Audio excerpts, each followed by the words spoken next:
Mbote na bino nyonso balandi ya radio télévision La Puissance. Mbote na bino nyonso ba congolais de partout bozali balandi ya émission to solo la na peuple.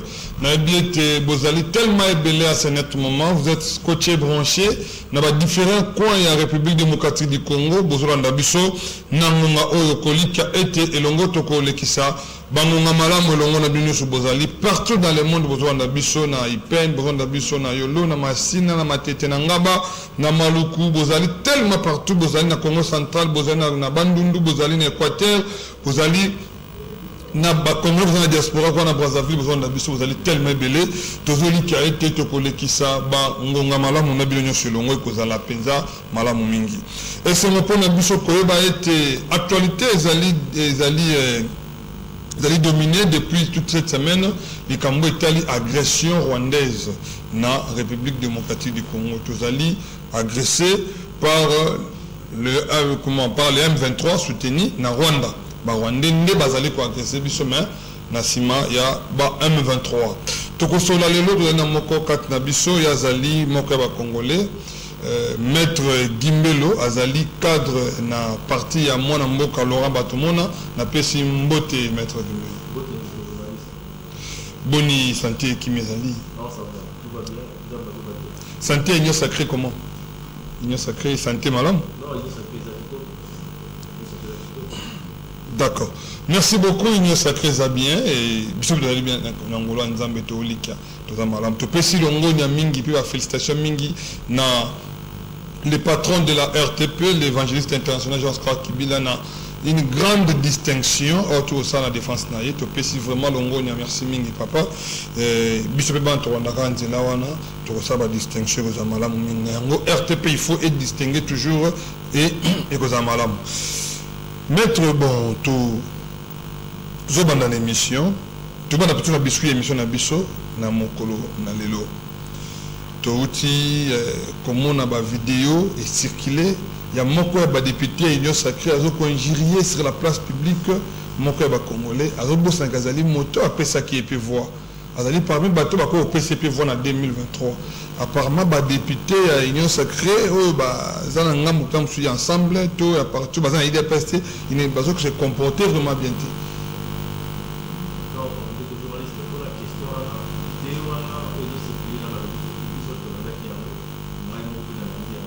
Ok. Je ne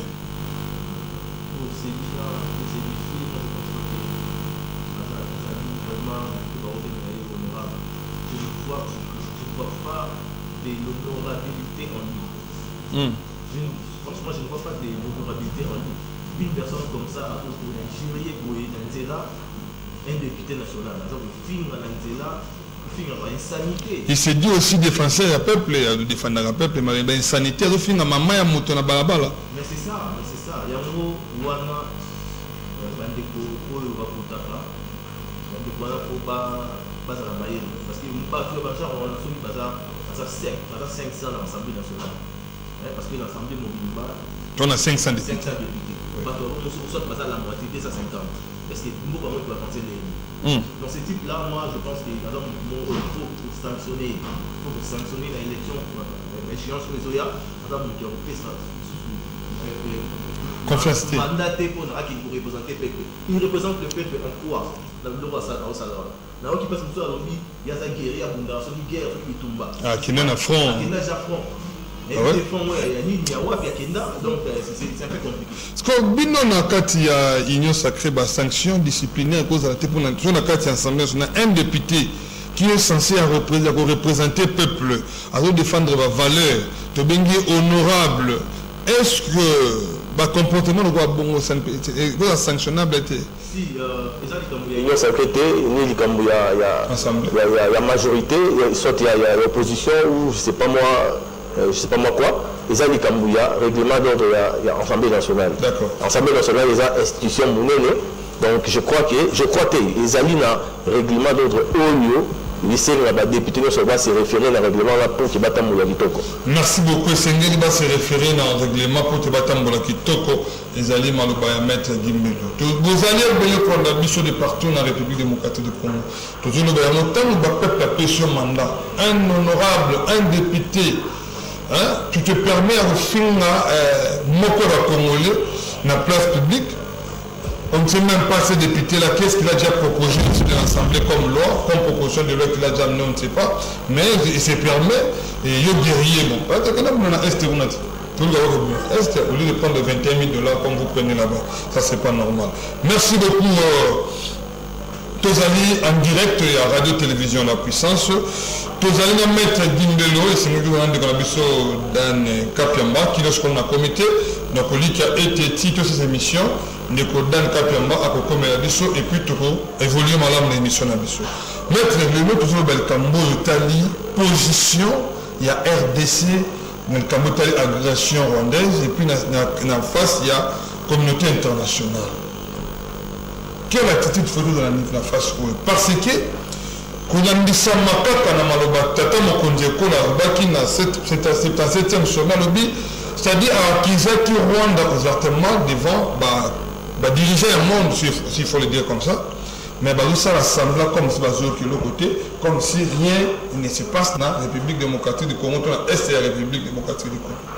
Maintenant, aujourd'hui, tout s'est comporté avant tout contre la Mozindo et Kambo Italie, agression, tout s'est comporté d'abord en face à la communauté internationale ainsi que les pays étrangers. Oui, donc, moi je pense que la phase 1, comportement la bis qu'il ne faut pas tout langa sous communauté internationale, là, comme sous les pays voisins, où c'est la bis sous token de la dialogue token de négociation ou la dialogue lelo Monisco azosenga biso tokende toyokana une fois de plus entre Kigali et Kinshasa toyokana mais toyokana jusqu'à quand communauté internationale depuis quand makambo ebandi kosalema agression ya Rwandais na sol na biso ebanda depuis kala balobaki lokote mais lelo biso totelemi pona koboya makambo wana na ba action concrète na terrain il faut battre ma pour le baki non to yoka sous to yoka ni mala ebele l'autre fois l'émission avec kaki awa na le baki na honte ko journaliste to yoka ni to ça dit plus de 50 quelques dialogues changement ça toujours été communauté internationale azaka ka couper sa sanction la batum sous pour ne pas sa sanction dans le pays où ils ont agressé pays sous sanction mo tezoya a promettre qui a couper sa sanction promesse de la sanction mondiale alors biso photo zoa destin de mission na maboko mboka ozali mboka et ça c'est le 5 pays la communauté internationale mais tu vois la communauté internationale comment parce que d'ailleurs il y a la cima il y a l'agression de ça de makuna il y a même à fournir ça équipement soit à fournir ça rebelle wala équipement pour na bondisa biso pour le logo ba ono ba yebi on a biso so to yebi pour la richesse na biso notre pays la RDC c'est un pays où ils allient le plus grand pays dans l'Afrique mobimba et puis dans l'Afrique mobimba c'est le pays le plus riche la Afrique voilà pourquoi on a battu mais biso balinté to évoluer totalement les blocs pétroliers awa babi que notre biso to ko exploiter ba bloc wala té nous on a biso to exploiter pour émerger pour l'émergence ya pays na biso mais yo ya hotel ma pour le bakino té bon exploiter en hôtel pour la spoliation mais franchement est-ce que c'est normal si moto ya bon est-ce que biso to ko ça confiance on peut ça monter confiance total le à tout monde na bino avion de chasse où il est ça à tout pendant quelques secondes na Rwanda toujours comme on a pu OK d'accord. Merci beaucoup maître toujours comme on a merci beaucoup vous allez tellement belé à Kondabiso de partout dans la République démocratique du Congo tolobi Congolais le moins la distraction toujours bagango bala nyonso tango nyonso tobima na kati ya distraction total comment est-ce que nous sommes menacés comment est-ce que nous sommes agressés na banguna ya République démocratique du Congo koliki na bato maele mabe bato bazana maele mabe oyo o ba bengi ba yi communauté internationale bazana maele mabe balingi bolam na biso te je crois un moment donné pour balancer image moko il y a une jeune fille je crois elle peut être malienne comment azo recadrer Macron président français comment est-ce que la jeune fille je crois elle peut être malienne ou guinéenne comment azo recadrer comment est-ce que vous manipulez aujourd'hui l'Afrique vous manipulez les Africains la communauté internationale vous manipulez les Africains. Aujourd'hui, vous créez une guerre, vous divisez sur l'Afrique et vous demandez encore, la MONUSCO demande encore à RDC qui gagne tout le canton cananini. Yo MONUSCO dans le monde qui était reconnu M23.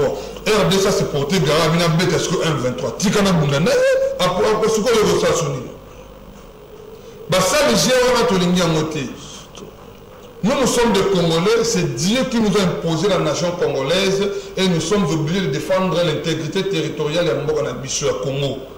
On n'a pas besoin de Kingani. Non. Depuis plus de 20 ans, quand menacé, tu lobby, tu gangi, tu saignes, tu as la procédure diplomatique. On a épuisé presque toutes les voies diplomatiques, mais rien ne change. Et nous, comme on l'a ça matin, maintenant, aujourd'hui, vous venez nous demander encore tout ça, la négociation qui gagne, tout qui est grave.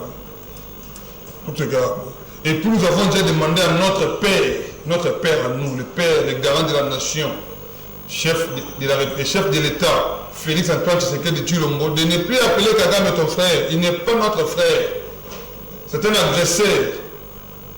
Kagame, c'est un sanguinaire, c'est un agresseur de la République démocratique du Congo. Il ne veut pas notre bonheur, lui et son petit gouvernement.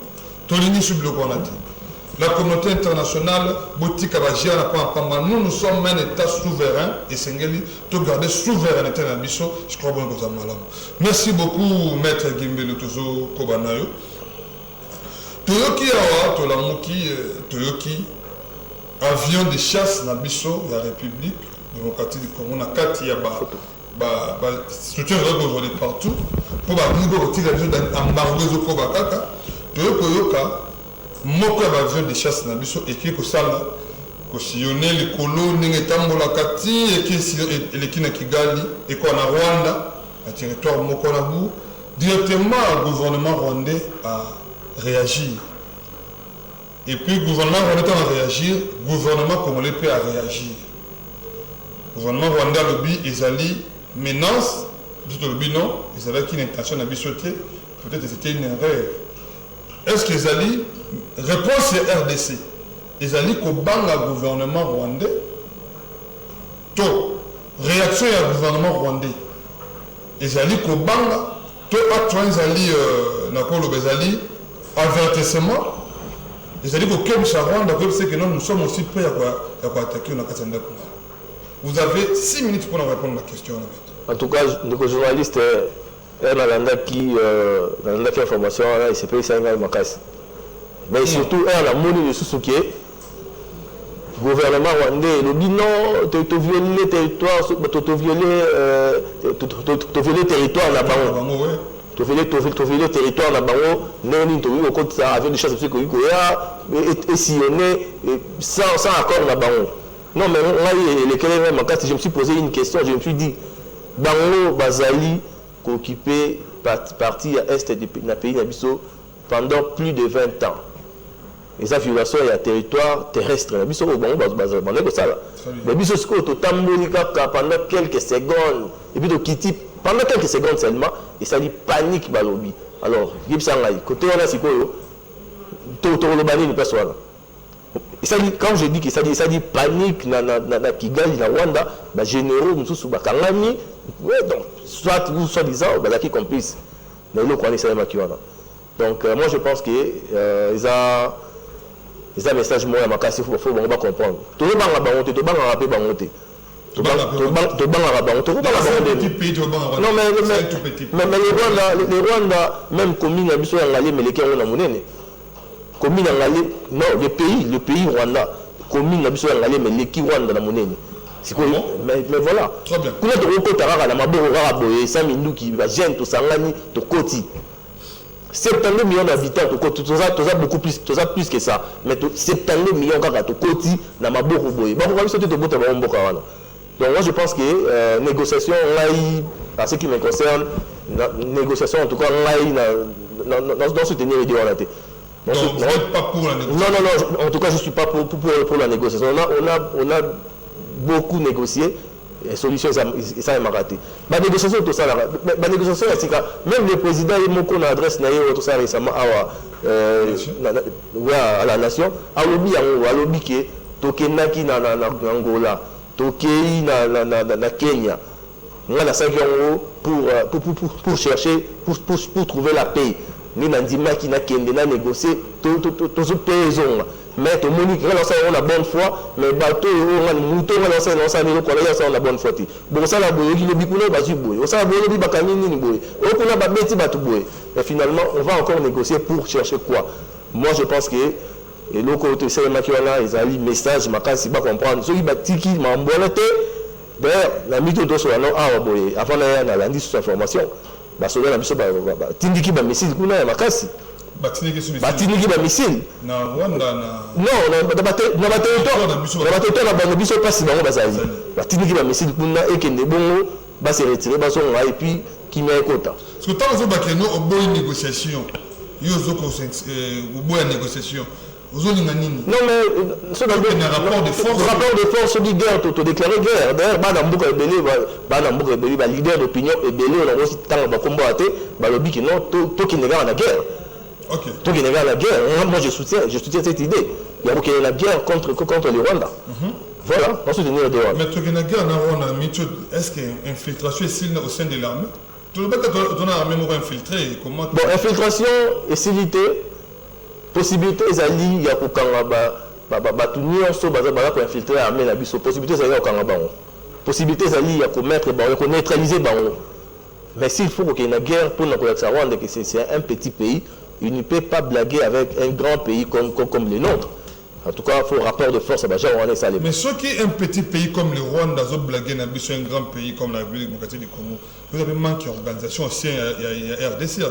Mais le journaliste, le Rwanda, sans la quand même organisé. Non, le Rwanda, sans bateau, soutenir entre la communauté internationale, là, Bamboka, Moussou, Viaka, richesse, sans Bango. Il y a un conseil de remonteur. Un conseil de remonter. Bangonne va passer avec tout makasi. Bangonne va soutenir carré. Va passer avec bloc makasi pour qu'il aille commencer. Biso bilo makasi bangonne bazala ngo. Biso toza ngo. Toi là qui Antonio Guterres, secrétaire général il y a les Nations Unies. Alors bien moi lobby que ba munitions sorte ba armes M23 za ngo même bango Monisco ba na ngote. Abengi huto ngo Monisco abengi rébellion tabi armée. L'armée M23, la munition Oyazanango, même Monisco Azanangote. Donc, vas-y comprendre. Donc, ceux qui Monisco, Oye, Moutouassa, Arababilo, c'est décidé de rapporter dans le monde. Il y a la munition un tout petit pays, Rwanda, Zanango. Boni bisto. D'accord, merci beaucoup, Maître Gimbelo, Tozokoba, Malembe. Quand on a aligné mon corps, on a Makambo, Italie, sécurité, Est, et Mboka, Nabiso. L'opposition s'appelle quand même à Betty Maboka Lobi, ambassadeur rwandais accueilli, mais ça ne suffit pas. Il fallait qu'on rompe officiellement la relation diplomatique dans Rwanda parce que dans une relation en Rwanda, il fallait automatiquement qu'on rompe la relation diplomatique. Que pensez-vous? Et puis, le lobby, c'est quitter dans le pays et assez, tout le monde a dit dès que vous voulez qu'il c'est assez. Bon, nous sommes les Arabes, idée, oh balingi mboka na biso République démocratique du Congo baza ko pesa ba idée ils ont mabete za malamu mais likambu nyonso bakenda na yango mbango te bakenda na yango malembe likambu ya expulsion ya ambassadeur rwandais Isaki il a fait ça depuis kala mais je qui moi temps pourquoi parce qu'il fallait qu'il remplir quelques formalités oui. il y a loko babingaka il y a diplomatie. La diplomatie, ça peut être moins compliqué, ça va régler. On l'a dit l'autre fois, il faut remplir nos formalités pour qu'au moment venu, l'ambassadeur de la République de Rwanda, n'a pas la banque. Tout comme Makambo et le Biwana pour quitter le pays, ce qu'il faut tout le le président de la République il sait comment faire avec le ministre des Affaires étrangères, Nabatum Soussou. Merci beaucoup. Toujours que nous avons la régie et nous na DG de Namukewa, il peut être na bokas pe maël ya DG de Namukewa ndeto kotina banda konabino. Et puis na sema camarade na papa un bon papa responsable hein, tout ça na papa na sema ya caméra Tu as papa Lévi Kalengai, merci beaucoup. Tu as papa Lévi Kalengai na sima caméra pour na côté sur banda ko na bino to solo na peuple bon les alaka. Tu vois l'image il y a une jeune fille, je crois elle peut être malienne, a recadré le président Macron. Juste pour quelques minutes, ndete ozonga na plateau pour na ko ba l'émission na biso. Si deux jeunes qui parlent le même langage. Monsieur le Président, que ce qui se passe au Sahel n'est que les conséquences de ce qui a été fait en Libye. Cette intervention en Libye où vous avez oublié, quand je parle de vous, je ne parle pas de votre personne, je parle de votre position. Vous avez oublié l'existence de l'Union africaine. Monsieur le Président, vous l'aimez le dire. Nous sommes au Mali pour aider le Mali. Si nous n'étions pas venus au Sahel, il n'allait pas avoir de gouvernement actuellement au Mali. J'ai envie de vous dire que si ce n'était pas les Africains, il n'allait pas avoir de France aujourd'hui. Nous sommes liés, nous sommes liés, nous sommes liés. Arrêtez de dire que vous êtes venus nous aider. Non, parce que le terrorisme ne menace pas que le Mali. Vous êtes aussi menacés. Arrêtez de nous culpabiliser sur une position de victime. Mais Adam, je ne vous culpabilise pas. Monsieur le Président, je n'ai pas terminé.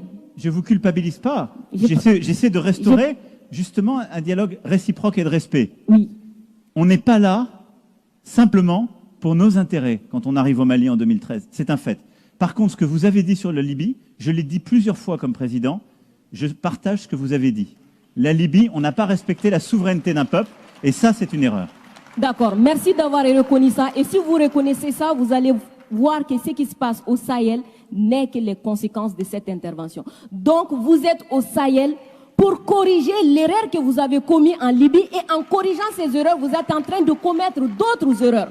Monsieur le Président, je vous rappelle que l'intervention militaire étrangère n'a jamais réglé un problème. La Libye, elle est comment aujourd'hui? L'Afghanistan, c'est comment aujourd'hui? Donc l'intervention militaire ne va pas arranger les choses. Je ne voudrais pas que mon pays soit comme la Libye. Prenez votre responsabilité et surtout arrêtez de dire que nous sommes là pour vous aider. Non, vous n'êtes pas là pour nous aider. On est ensemble. On a un ennemi commun.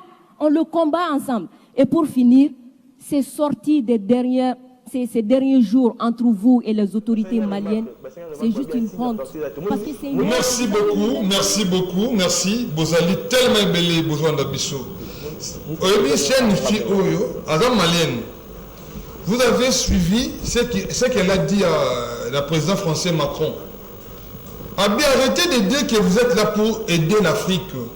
Pour ne pas parler que de Mali, pour aider l'Afrique. Il faut que vous voyez, que l'Afrique a quitté, France n'a existé.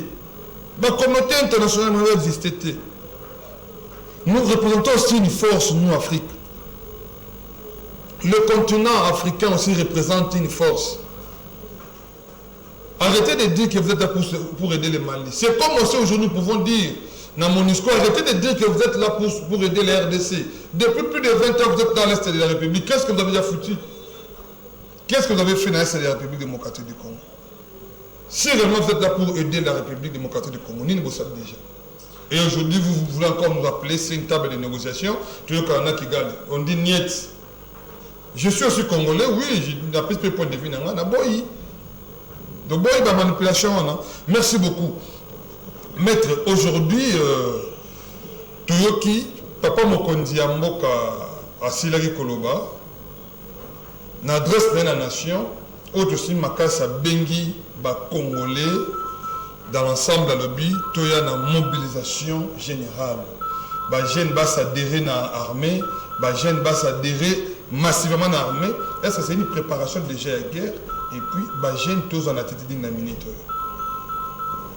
Non, moi je pense que le message est un message très fort. Un message très fort. Seuls les gens qui comprennent les choses ne vont pas comprendre. Voilà. C'est-à-dire qu'il y a une armée, les soldats, tout ça, les soldats. Effectif, l'armée, ils ont déjà. Mais comprendre ensemble que Mokondi Amoka, le commandant suprême de la police nationale et des armées, a sengi na bajen bakota na kati ya armée.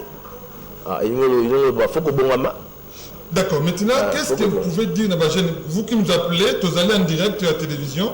Oui, merci. Vous font la téléphone, je crois, dans 5 minutes ou 3 minutes, vous font la téléphone. Nous sommes en direct. Il y a radio, télévision, la puissance. Bagène, Bajui appelle les chefs de l'État. Balobi et Sengeli, tous adhérés. Est-ce que les Camboya, nombre effectif dans la armée, tout les Camboya discipline au sein de l'armée, puis il y a la réforme, des potolons dans la Camboya dans l'Est de la nation. Si, nous sommes importants. Nous avons la discipline, nous avons effectif, il y a armée. Et puis, ils ont dit parce que les Cambouya armés au Kobe, la bande de voix contre l'armée, ils ont message biso na MSC, l'honorable président Laurent Batoumona a lancé déjà un message depuis tout ça là, ma meeting na 4 districts ils ont na Kinshasa. Donc il y a partout na Mwamba, na Funa, na Tiang, tout ça il y a meeting, but un meeting biso ils ont un meeting d'armement patriotique. Donc, vous avez que nous avons imboka, jeune, tout le monde a une makasi, il y a une armée pour que asunga ikolo na ye, donc il y a pays en épreuve, tout sa force na biso, tout l'ensemble de message depuis kala. Moi je pense que effectif il y a soldats au sein de l'armée, ceux qui sont allés je pense pas qu'ils ont bien. Mais qui s'appelle, ils ont mabété. Qui ça, jeune, quand même, il y a avance par rapport à Batumsusu. Par rapport à la vie déjà. Donc, jeune en côte en politique, jeune en côte en armée, c'est un très bon message. Félicitations à mon Kondiamboka pour un message. Oh, Bisoto Banda qui a déjà depuis Kaya.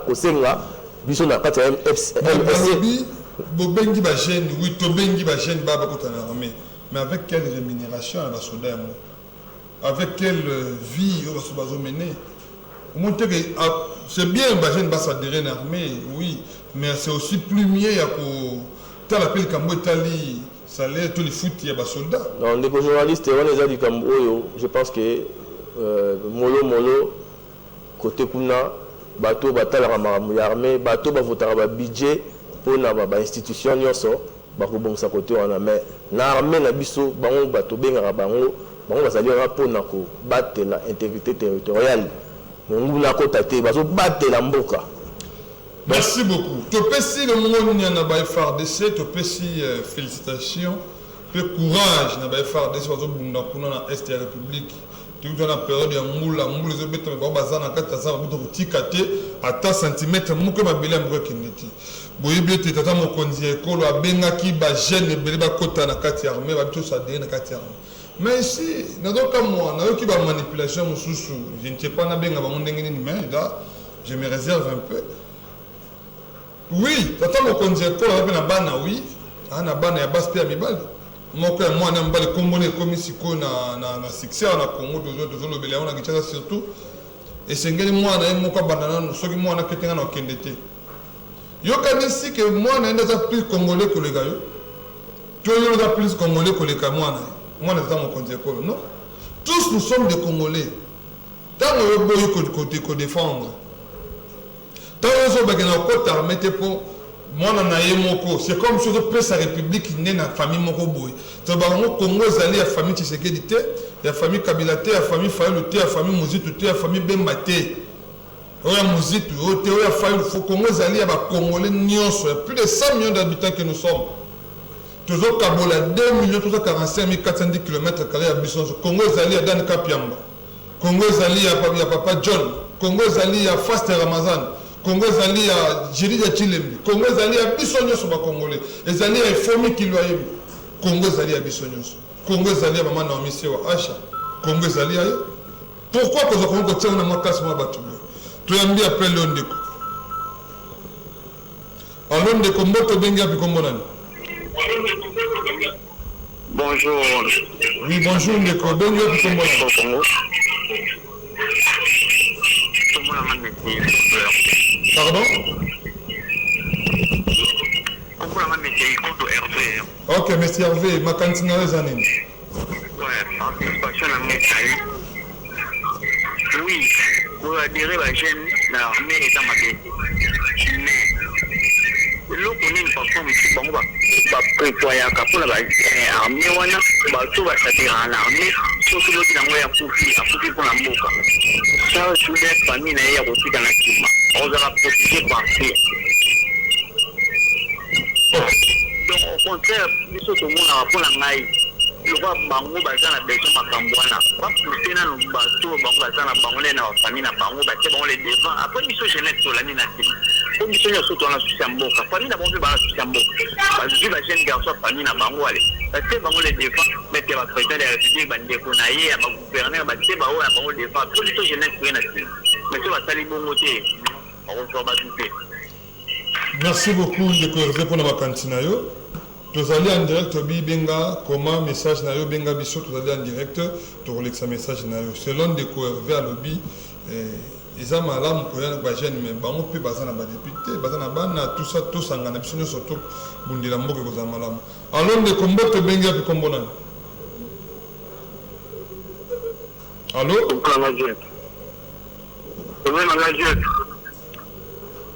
Pardon? Ok, Nico John depuis votre lobby.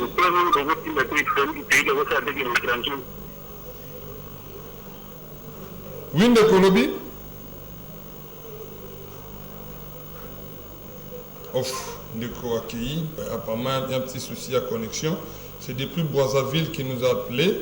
Tous allez en direct au Bibenga Bisso.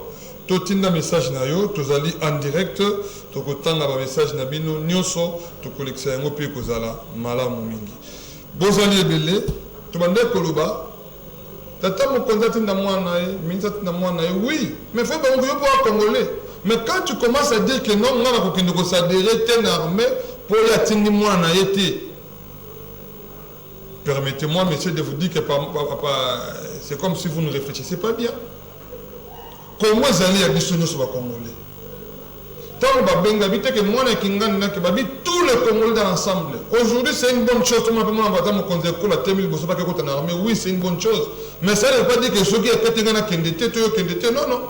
Nous devons défendre notre pays parce que tu vas agresser na Rwandais oyo banyangala 4 bazonyo kola bazo bundisa biso pona convier biloko na biso bazana soutien ya communauté internationale. Toi que na ngambo ya régie et nous devons la mettre toujours kende na ngambo ya régie toujours que na ngambo ya régie toujours élément moko ba jeune ya Goma comment ba s'adhérer massivement na kati ya armée. Si mon élément autre chose, on va prendre une acheter l'émission à Bissou. Déjà le nom Mokéwa, tu as une image et puis tu l'équipe. Mon corps soit tu causes encore la carte d'illustration ou illustrer l'image voilà. Est-ce que vous avez la force à combattre M23 déjà? Force à combattre M23, Bissou va deux autres. Oui bien ça. Na toqué, tu dis tout là. Passa la même banque deux zonga. Oh, tu as la carte. Toqué téléphone à vie.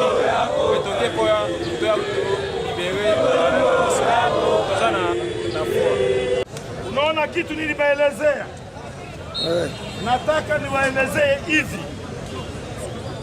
Nyie vijana Bagoma munakuja kujiunga, munataka kuwa jeshi, mutumikie nchi ya kwenu. Très bien. Mimi nabafurahia sana. Nyie munakuya wakati nchi yetu inavamiwa. Donc nyie munakuja na determination. Amuko saba le benye banakuyaka sababu ya kukuya kunywa maziwa inaisha hivi. Je suis très content de vous. Leo tunafikisha asubuhi tulikuwa 8 mais hapa sasa hivi wananiambia tunaongezeka tena. Très bien. Haiko kusema tu ni Goma, Beni, ku Grand Nord wanataka kunitisha, kunakuwa deja ba vijana 2006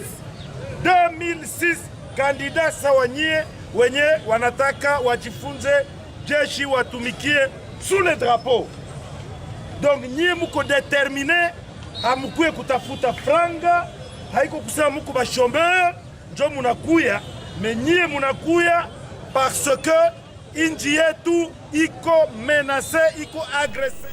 Wana bomone zali ba jeune congolais lokola yo na ngai na kati ya ngoma ba répondre na appel za mokonzi ekolo. Ba bitu yeko bundela mboka na biso. Tu veux défendre l'intégrité territoriale de la mission, tous allez pour nous défendre. Mais tant que nous va gêner pour nous défendre Moka. Et ma candidature est pour nous gêner. Donc journaliste, il y a ça pas si mine dans mon thème.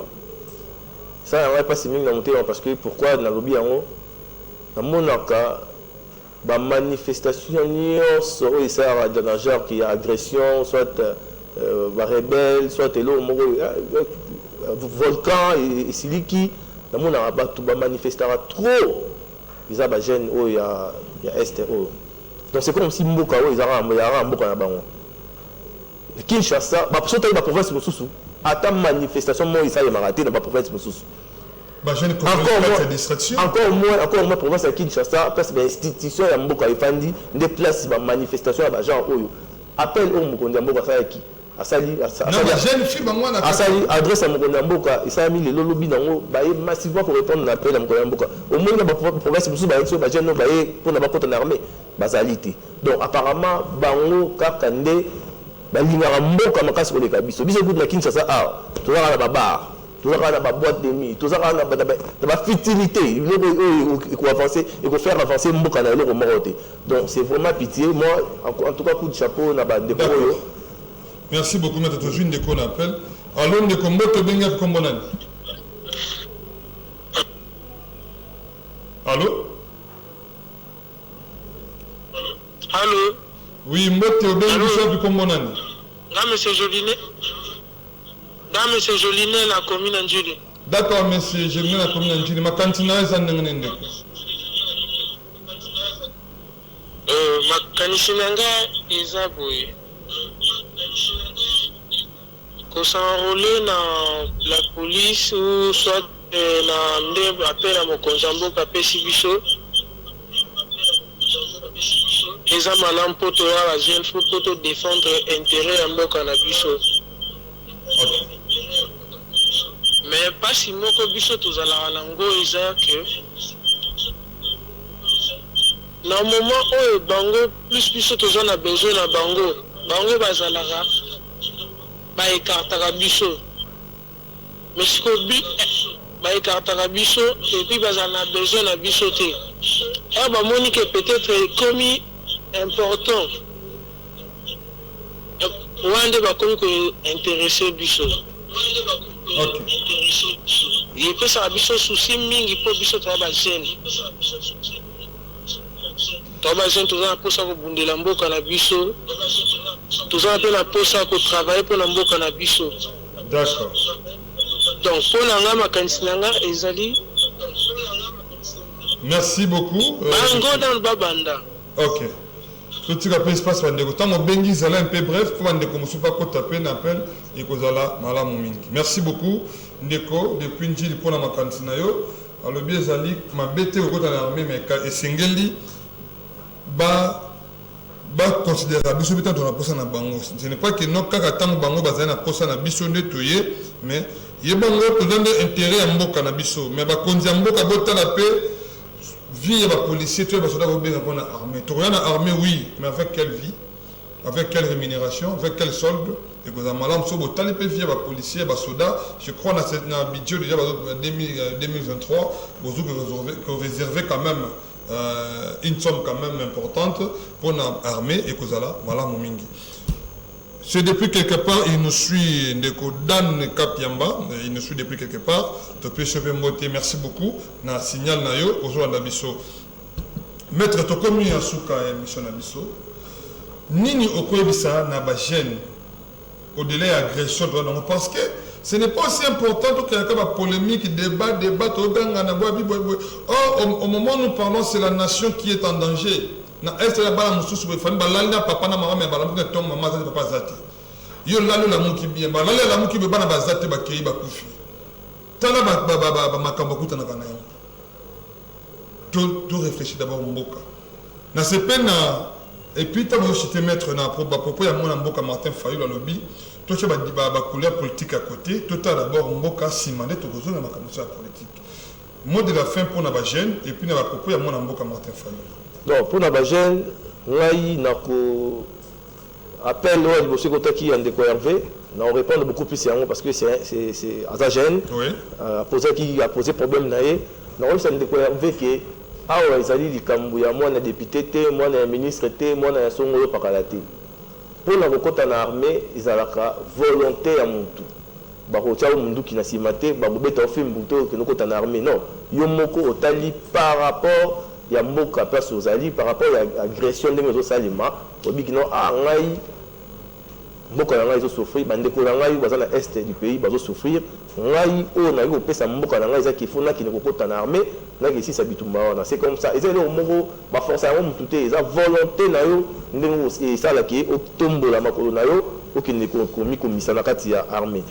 Pour la propos à moi na mboka Martin Fayulu, moi je pense que ils allaient ils ont pas propos déjà tata mon kondi ekolo alobaki yango na adresse na nation et puis ils ont bon ils ont OK mboka eza mboka ya mutu te mboka eza mboka ya président de la république te eza mboka ya président sénat te eza mboka ya président ya assemblée nationale te ni encore moins ya ba député na ba ministre mboka eza mboka ya biso nyonso c'est le seul héritage oyo bakoki batikela biso alors soki mboka ezali menacé quelque part ils ont tala mutu nyonso ils ont tala mutu ya majorité te ils ont tala mutu ya opposition te ils ont tala bato ba confession religieuse te ils ont tala bato oyo ata bato bazaka politique.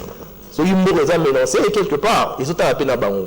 Donc je pense que ma propos à moi, ma propos vraiment responsable, un bon père de famille. Dans ces pays mini, dans ma propos donc les amis de Gimbe Loba Simbani. Les amis de Gimbe Loba Simbaki, Makambo ils ont les Ganarati à est du pays, ils ont des Kambouya, il y a individualité, ils ont des Kambouya. École Mobimba, République démocratique du Congo Mobimba, Bissonnion so oh toza to faire partie na habitant ya kati ya mboka oh Bissonnion so likabwala ezako intéressé biso soit ezako toucher biso. Oh azali na makanisa ko pesa par rapport ya ngo apesa oh azali na makanisi soit na volonté ya kokota na armée pour na akini ko servir mboka. Na ndenge wana akota pour ki servir mboka. Eloko na zali na loba yango wana. Merci beaucoup to comme na suka bozala ki tellement belé na banda kuna bino. Vous avez qui est belé, na Pigeon, na Delvaux, na Ipene, na Matiti, na Gambela, na Gombe, partout dans la République démocratique du Congo, on a 26 provinces, vous avez qui prennent d'Abisso. Tout le bien est tout à la soudée. Peuple congolais, mettons nos couleurs politiques à côté, toute la nation est en danger. Toute la mboka est en danger. Mboka ya Kimpavita, mboka ya Kimbango, mboka ya Simoke, mboka ya évangéliste Jamila Kibila, mboka ya Dinabala, mboka ya Rego est en danger. Tout à la mboka liboso mboka ya mama na omisie wa en danger tout à la mboka liboso mboka ya Dan Kapiamba mboka dona mukewa isa se Congo mboka ya Levi Kalengai tout à la mboka na biso ils en danger mettons-nous ensemble tout simba pour sauver mboka na biso ndeko za malamu et c'est le point so bozala ki ebele kolanda biso de partout to lobi boyi ce qui est chazongité nous allons servir la nation congolaise Tinasuka. Nous sommes là, les Congolais, pour défendre l'intérêt de la nation congolaise. Motenayo Asuka, Christian Moutamba, depuis quelque part, et puis bon rétablissement à Dekaka Ninda 4 fois, qui est ingénieur, Topesio, puis te souhaiter au plutôt Dekaka Ninda, bon rétablissement Nayo, Motenayo, puis Christian Bamwangai, ceux qui sont au Bye. Merci beaucoup.